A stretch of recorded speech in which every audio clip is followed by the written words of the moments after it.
आज हमारा टॉपिक है हीमेटोपोइसिस या हीमोपाइसिस। हीमोपाइसिस का मतलब क्या है? आप लोग सब लोग जानते हैं, आप लोग सब जानते हैं, अच्छी तरह से जानते हैं कि बॉडी में जितने भी सारे जितनी कोशिकाएं जितने ऑर्गन्स हैं सब तक के पहुंचाने के लिए ऑक्सीजन, फूड, ये चीजों को पहुंचाने के लिए विटामिन्स, हार्मोन्स, एक मीडियम की जरूरत होती है। और वहां से जो मेटाबोलाइट्स डिस्चार्ज होते हैं, रिलीज होते हैं, उनको बाहर निकालने के लिए भी एक कोई ना किसी मीडियम की जरूरत होती है। तो ये जो मीडियम होता है हमारी बॉडी में, ये मीडियम होता है क्या? Blood. Blood is liquid connective tissue because it is made of or it is originate from mesodermal cells, embryonic mesodermal layer। तो यहाँ हम देखते हैं कि ये जो ब्लड है, ब्लड की जो ओरिजिन होती कैसे, यानी ब्लड की सिंथेसिस कैसे होती है सेल में। यहाँ देखिए, जैसे बोन है, इस बोन में बोन मेरो होती है। इस बोन मेरो में इस एक कार्टून पिक्चर के से मैं आपको थोड़ा सा यहाँ दिखाना चाह रहा हूँ कि ये जो बोन मेरो है, ये बोन है, बोन में बोन मेरो होती है, जिससे बहुत सारी चीजें जो होती है, जैसे ब्लड सेल्स जो होती है, ये ब्लड सेल्स बेसिकली, ये ब्लड सेल्स जो होती हैं, ये ब्लड सेल्स काम करती है। ठीक है, यहाँ पर इनकी ओरिजिन होती है, यानी इनका फॉर्मेशन होता है। इस प्रोसेस को कहते हैं हीमोपोइसिस। ठीक है, देखें,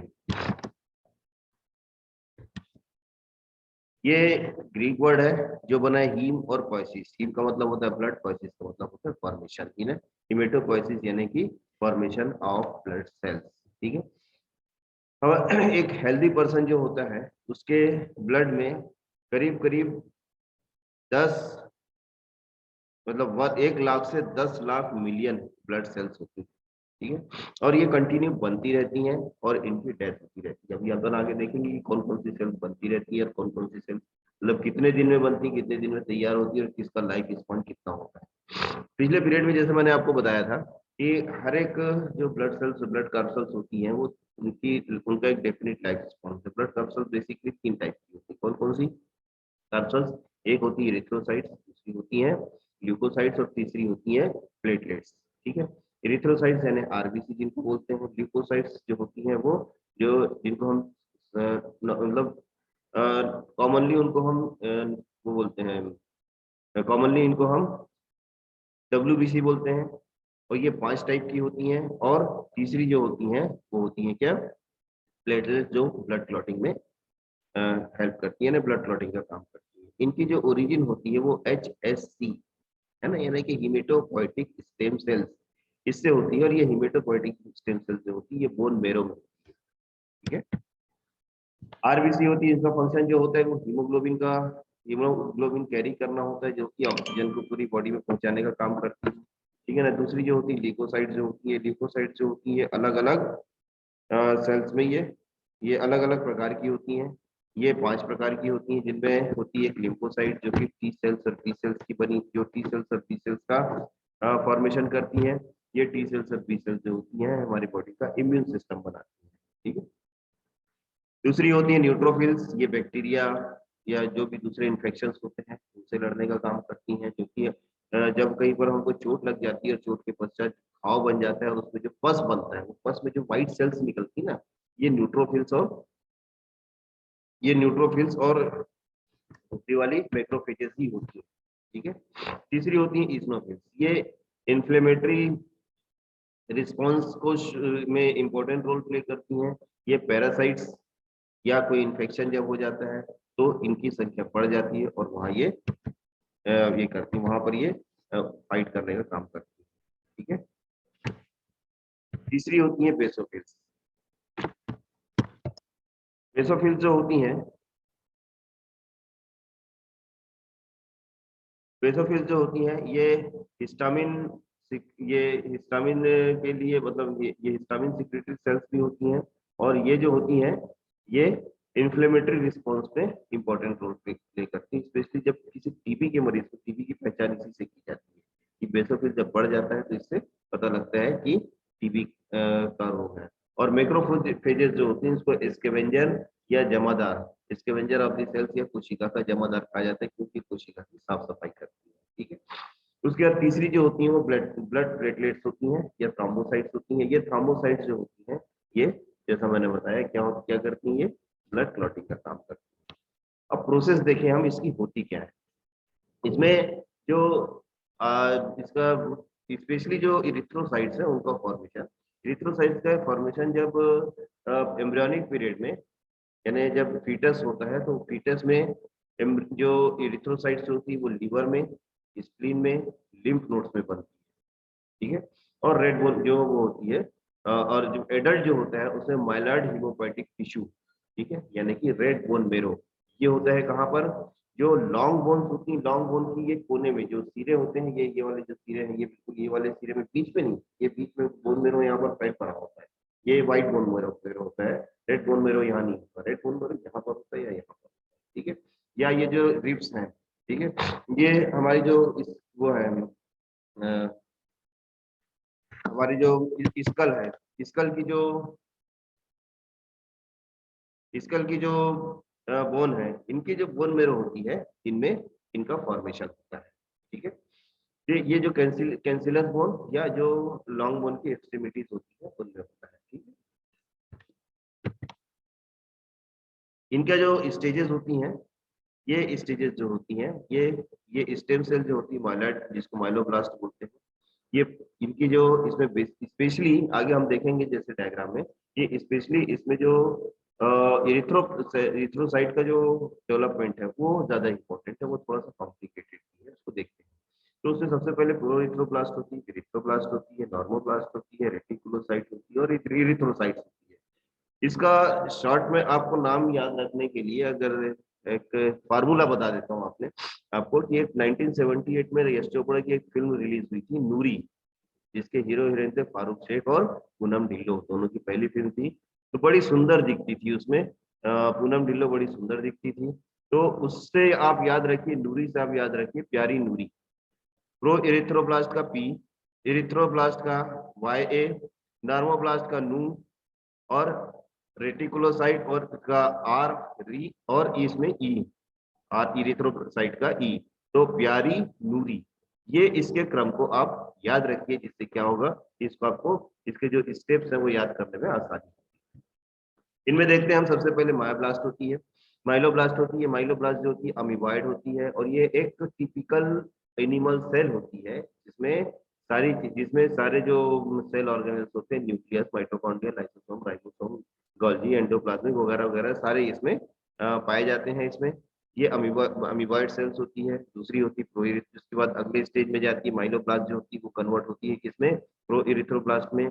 ये जो होता है थोड़ा सा इसमें जो न्यूक्लियर नेटवर्क जो होता है थोड़ा सा यहाँ पर कोर्सा हो जाता है, यानी कि थोड़ा सा मतलब डेंस टाइप का हो जाता है। और इसका जो साइटोप्लाज्म जो होता है वो आरएनए के कारण क्या हो जाता है, ये बेसोफिलिक हो जाता है, यानी एसिड, इसका जो नेचर जो होता है थोड़ा सा एसिडिक हो जाता है, इसलिए ये बेसोफिलिक हो जाता है। ठीक है, एसिडिक होगा तभी तो बेसोफिलिक होगा ना, क्योंकि आरएनए की यहाँ पर आरएनए की बहुत अधिक आवश्यकता होती है, क्योंकि आरएनए क्या करते हैं यहाँ पर प्रोटीन बनाने का काम। कौन सी प्रोटीन यहाँ पर, अब यहाँ पर बनना है हीमोग्लोबिन, तो ग्लोब्यूलिन प्रोटीन के लिए आरएनए की बहुत अधिक मात्रा होती है। इसके बाद होती है इरिथ्रोब्लास्ट। जो प्रो इरिथ्रोब्लास्ट जो होती है, ये ये इरिथ्रोब्लास्ट जो होती है प्रो इरिथ्रोब्लास्ट का ब्लास्ट के आधे आकार की होती है। इसमें क्या होता है कि एक विशेष बात ये होती है कि ये जैसे जैसे आगे जैसे इसका मेच्योरेशन होता जाता है, इसकी साइज छोटी होती जाती है। ठीक है, और इसमें बहुत अधिक मात्रा में हीमोग्लोबिन मतलब ग्लोबुलिन प्रोटीन बन चुका होता है। और इसमें जो होता है ये जो प्रो इरिथ्रोब्लास्ट जो होती है माइटोसिस डिवीजन के द्वारा इरिथ्रोब्लास्ट बनती है। ठीक है, और इसमें से अब क्या होता है कि जो आरएनए जो है वो धीरे धीरे समाप्त होने लगता है, और इसमें हीमोग्लोबिन जो होता है वो जमा होने लगता है। इसके बाद होता है नॉर्मोब्लास्ट। नॉर्मोब्लास्ट जो होती है ये इरिथ्रोब्लास्ट के माइटोसिस के द्वारा बनती है, और ये छोटी और छोटे साइज की होती है। इसका न्यूक्लियस जो होता है वो थोड़ा और छोटा हो जाता है, और माइटोसिस उसमें रुक जाती है। ठीक है, माइटोसिस उसमें समाप्त हो जाती है। और इसमें जो इसका जो वो है साइटोप्लाज्म जो होता है आरएनए समाप्त होने के कारण एसिडोफिलिक हो जाता है, और इसमें हीमोग्लोबिन बहुत अधिक मात्रा हो जाती है, इसके कारण ये एसिडोफिलिक हो जाता है। इसके नेक्स्ट जो अगली स्टेज होती है वो होती है रेटिकुलोसाइट। ये रेटिकुलोसाइट में क्या होता है कि जो आरएनए होता है लगभग समाप्त हो जाता है और सारे जो सेल ऑर्गेनेल होते हैं धीरे धीरे समाप्त हो जाते हैं और सेल ऑर्गेनेल समाप्त होने के पश्चात सबसे इंपॉर्टेंट बात, रेटिकुलोसाइट अवस्था में जो न्यूक्लियस है उसको बाहर निकाल दिया जाता है। न्यूक्लियस को बाहर, एक्सक्लूजन ऑफ न्यूक्लियस।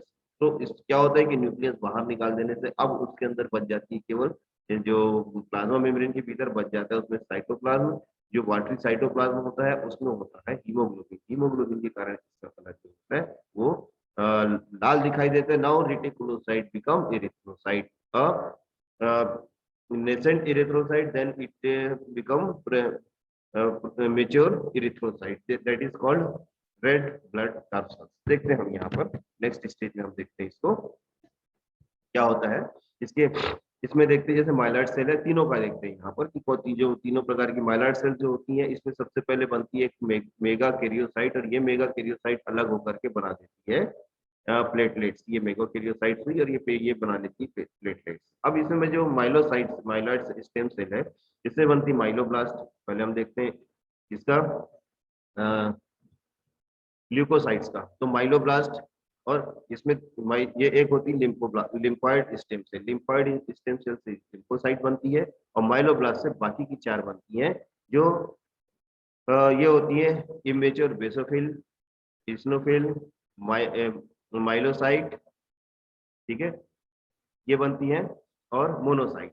ठीक है, अब ये जो बनती हैं ये धीरे धीरे क्या होती है आगे मेच्योर होकर के बेसोफिल, इस्नोफिल बनाती है।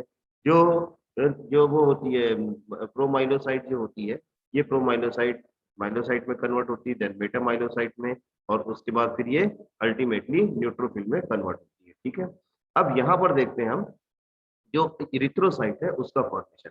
प्रोनॉर्मोब्लास्ट मैंने आपको याद बताया था कि प्यारी नूरी याद रखिए। प्रोनॉर्मोब्लास्ट, देन नॉर्मोब्लास्ट, देन नॉर्मोब्लास्ट के पश्चात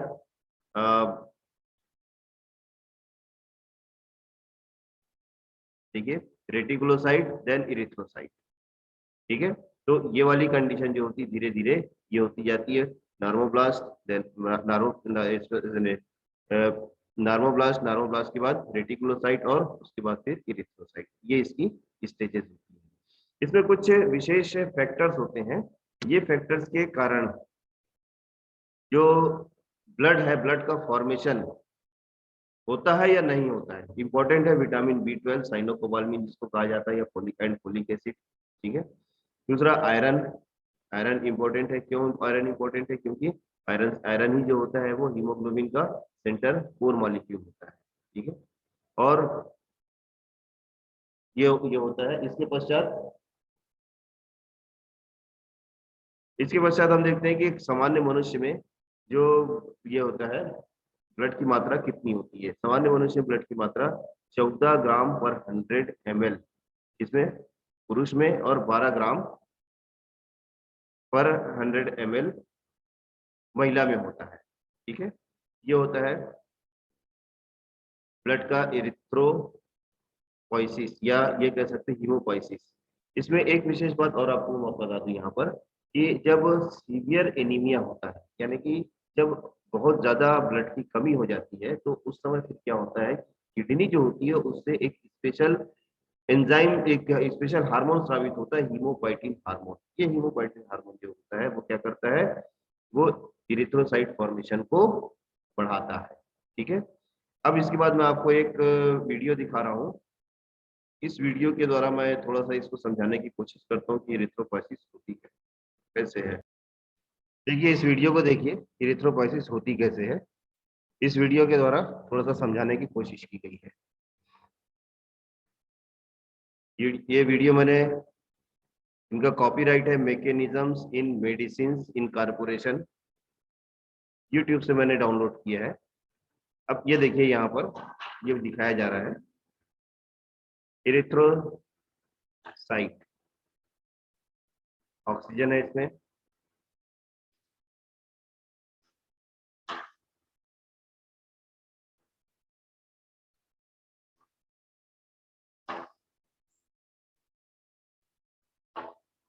अब ये देखिए यहाँ पर बोन मेरो में बोन मेरो जो होती है, ये बोन मेरो जो होती है, ये आरबीसी की फैक्ट्री होती है, इसमें होती है स्टेम सेल। ये स्टेम सेल जो होती है, ये स्टेम सेल जो होती है कॉमन माइलर प्रोजेनेटर होती है, यानी कि जिसको एचएससी हमने कहा था।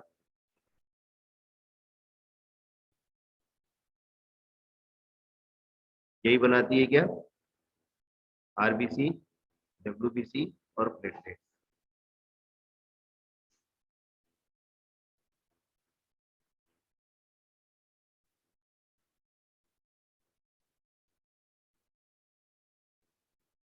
इनकी जो लाइफ होती है, जैसे मैंने पिछले पीरियड में बताया था, 120 से 130 दिन की होती है, यानी 3 से 4 महीने की होती है।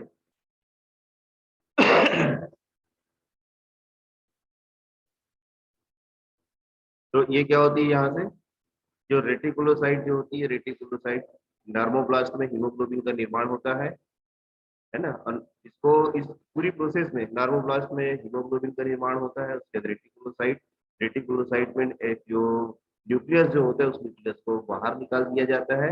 और उसके पश्चात क्या होता है कि अ, जो आरबीसी जो होती है, यानी इरिथ्रोसाइट जो होती है, वो ब्लड में आ जाती है। ठीक है, इस पूरी प्रोसेस में लगता है लगभग 72 घंटे का समय लगता है। ठीक है, यानी लगभग 2 दिन में, 2 से 3 दिन में एक आरबीसी का निर्माण होता है। ठीक है, इसके पश्चात क्या होता है कि एक विशेष बात इसमें आपको और बता दूं, जब तक वीडियो चल रहा है तब तक आप वीडियो देखते रहिए और मेरी बात सुनते रहिए, कि जब इसका टाइम पूरा हो जाता है, आरबीसी का टाइम पूरा हो जाता है, तो ये आरबीसी जो होती है, ये जाकर के स्क्रीन में जाकर के जमा होने लगती है। और स्क्रीन में जाकर के जमा होकर के क्या होता है कि अब उनकी जो वो होती है, बाहर की जो मेम्ब्रेन होती है, वो मेम्ब्रेन डिसॉल्व हो जाती है, और डिसॉल्व होकर के वो वहां पर क्या हो जाती है, मेम्ब्रेन डिसॉल्व हो जाती है, और उसकी जो डिसइंटीग्रेट हीमोग्लोबिन डिसइंटीग्रेट हो जाता है, जिसमें से हीम यानी आयरन जो होता है वो वापस भेज दिया जाता है, किसमें, बोन्स में भेज दिया जाता है, बोन मेरो में भेज दिया जाता है। और जो ग्लोबुलिन प्रोटीन होती है, वो वो टूट जाती है, और टूट करके वो फीकल मैटर के साथ बाहर निकाल दी जाती है। ठीक है, इसके अतिरिक्त एक वीडियो और आपको मैं दिखाता हूँ। इस वीडियो में देखिए किस प्रकार आरबीसी का फॉर्मेशन होता है।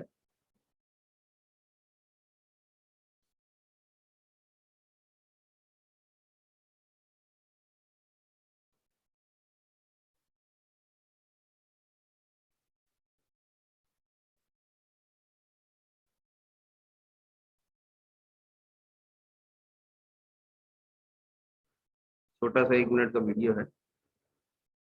यहाँ से बोन मेरो में से यहाँ पर जो हीमेटोब्लास्ट हीमोसाइटोब्लास्ट जो होती हैं, जिसको हम एचएससी कहते हैं, ये अंदर प्रोसेस हो रही है, इसमें से न्यूक्लियस निकल गया और ये कन्वर्ट हो गई इसमें आरबीसी।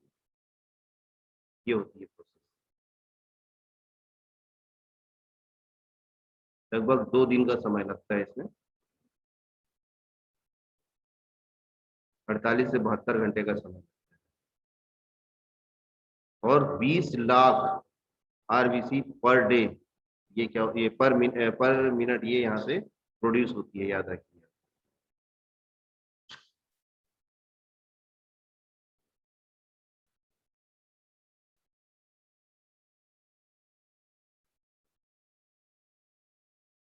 जैसा कि पिछले पीरियड में मैंने बताया था कि जो ब्लड होता है, ब्लड का कंटेंट 55% इसमें प्लाज्मा होता है, लिक्विड, और 45% इसमें सॉलिड फॉर्म होता है, कार्बोक्सिल फॉर्म में। ठीक है, तो ये होता है,